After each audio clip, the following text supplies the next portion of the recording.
ஏக்கா ஏக்கா நடி ஏக்கா எங்கள் வீடு பக்கத்தில் புதுசாக கல்யாணம் ஒருத்தி வந்துக்கிறாக்கா. நம்ம கல்யாணம் புதுசில் அக்கம் பக்கத்தில் பேசி பழகுவோம்ல, எதுக்காக்கா பழகுவோம்? நான் பக்கத்து வீட்டில் கறி மீன் ஏதாச்சும் செஞ்சு எடுத்து வந்து கொடுப்பாங்க, அதுக்கோசம் பழகுவோம். இப்போது நானே ஒரு குழம்பு செஞ்சு எடுத்து வந்து உங்ககிட்ட தந்தா நீங்கள் சாப்பிட்டு பார்த்தனாக்கா சொல்லுவீங்க? நல்லா இருந்தாலுமே எதனா குறை தான் சொல்லி அனுப்புவேன். இப்போது எங்கள் வீட்டு வெளியே அழகான ஒரு கோலம் போடுறேன், அதை பார்த்துட்டு நீங்கள் என்னக்கா நினைப்பீங்க? அந்த கோலத்தை எப்படி அடிக்கலாம்னு நினைப்பேன்.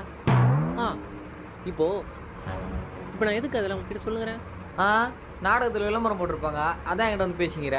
காக்கா அதுக்குள்ள காக்கா ஏய் 10 வருஷமா பக்கத்து வீட்டில் இருக்கிறேன், உன்னை பற்றி என்ன தெரியாது அப்படி. காக்கா ஒரு நிமிஷம் சொல்கிறது கேட்டு போக்கா. என்ன அந்த பக்கத்து வீட்டுக்கார இருக்கால, அவகிட்ட 4 பூண்டு போட்டு தான் கேட்டேன், இல்லைன்ட்டா.